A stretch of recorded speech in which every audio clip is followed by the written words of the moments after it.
ये पाँव जलते हैं। उतर के राह पे देखो कि ये पाँव चलते हैं। क्योंकि जीना इसी का नाम है, क्योंकि जीना इसी का नाम है, क्योंकि जीना इसी का नाम है।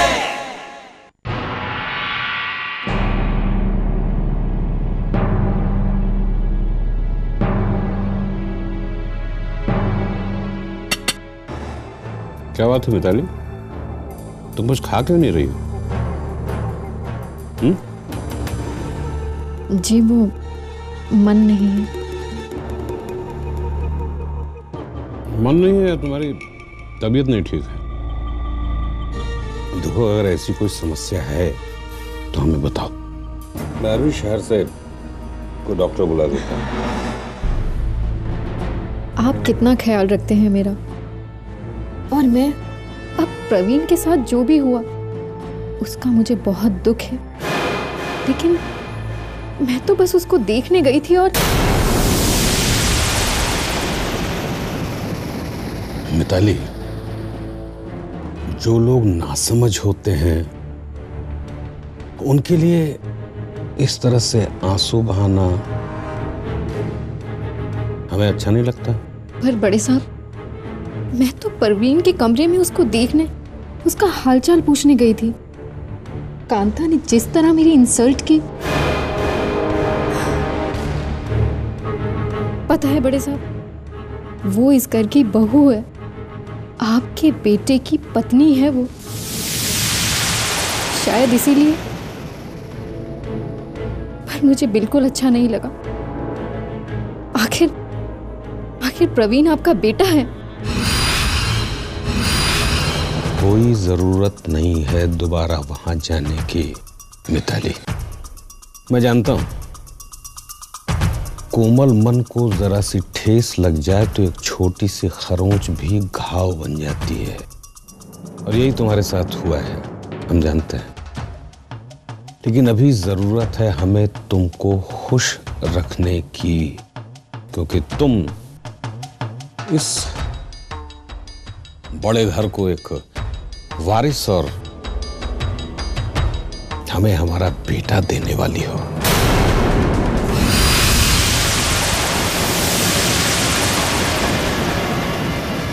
और इसीलिए आप चाहते हैं कि मैं खुश रहूं, बस। मिताली, तुम्हारी खुशी इस बड़े घर में नेमत बन के आई है। ओहो, बातें बनाने में आपका कोई मुकाबला नहीं। पर बड़े साहब, आपको मेरे बेटे की इतनी फिक्र कहाँ? आपका तो पहले से ही एक बेटा है, प्रवीण। और मिताली, तुमने हमारी बात ध्यान से सुनी नहीं। मैंने ये कहा कि तुम हमें हमारा वारिस यानी हमारा बेटा हमें देने वाली हो, इसलिए सिर्फ तुम्हें जरूरत है अपना खास ध्यान रखने की, समझे?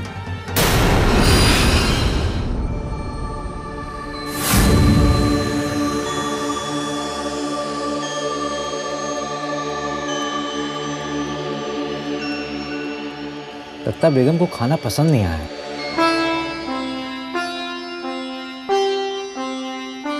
देखें जरा क्या कमी रह गई।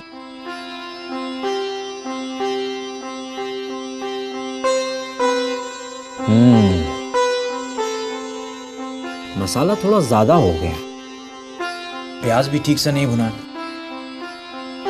तुम रुको, मैं कुछ और बना के ले आता। बैठो चुपचाप। खाना एकदम बढ़िया है, मेरी पसंद का। तुम्हारे इस खूबसूरत चेहरे पे झूठ का रंग नहीं चढ़ता तो क्यों बोलती हो? हाँ? और अगर वाकई तुम्हें खाना पसंद होता, क्या तुम ऐसे ही बैठी रहती? मोहब्बत की है तुमसे, तुम्हारी खुशबू भी पहचानते हैं। खाक पहचानते हो?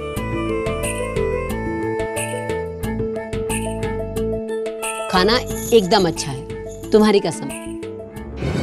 दरअसल एक बात है जो मुझे बहुत परेशान कर रही है।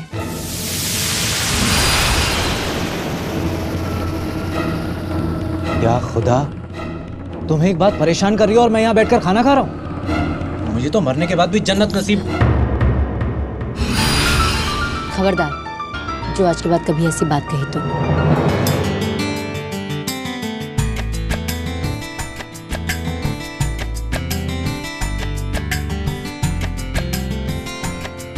अब ये नाटक बंद करो और चुपचाप मेरी बात सुनो। वो जो पूरब वाला टोला है ना, मैं उस टोले के बच्चों को आंगनवाड़ी में लाना चाहती हूँ। वहाँ बहुत से बच्चे हैं जिनके माँ बाप काम पर जाते हैं और फिर उनकी देखभाल के लिए वहाँ कोई नहीं रह जाता। लेकिन वो टोला इतनी दूर है, मुझे समझ में नहीं आ रहा कि मैं उन बच्चों को यहाँ तक कैसे लाऊं। मैं क्या करूं?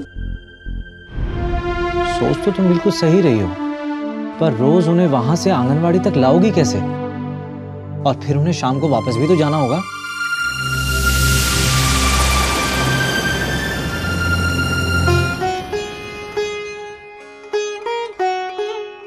अरे ये क्या कर रहे हो?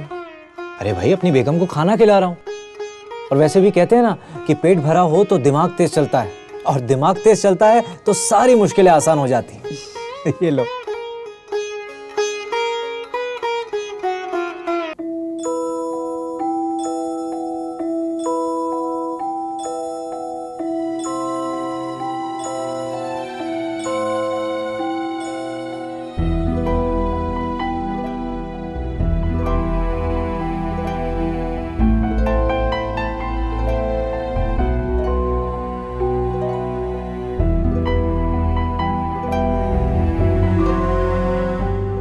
बिटिया,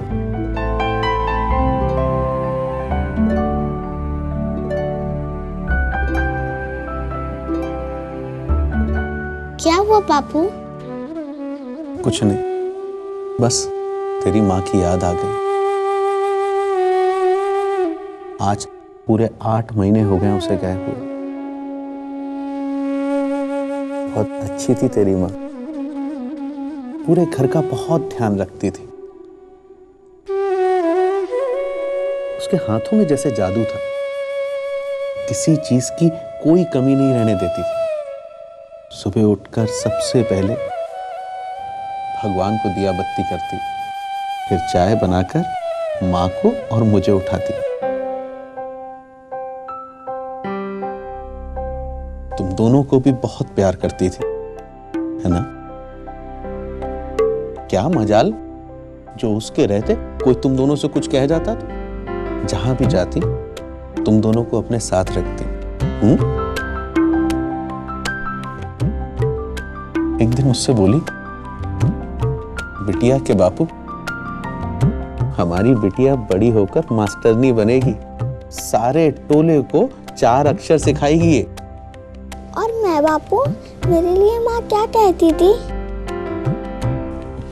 तू तो उसकी गुड़िया थी, जाने कहां कहां से कपड़े लेकर आती और तेरे लिए नए नए कपड़े बनाती।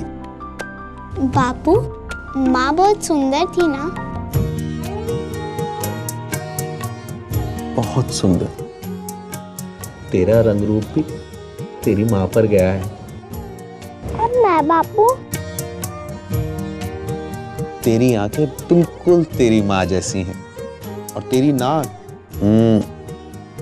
मेरे जैसी।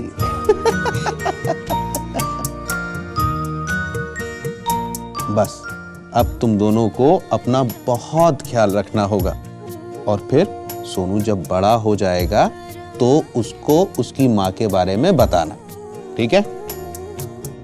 बापू, मैं तुमसे एक बात बोलूं? हाँ हाँ बिटिया, बोल। बापू, वो छुटकी के पेट में कीड़े हैं, तो वो दवाई खाती है। जब वो ठीक हो जाएगी तो क्या मैं स्कूल जा सकती हूँ?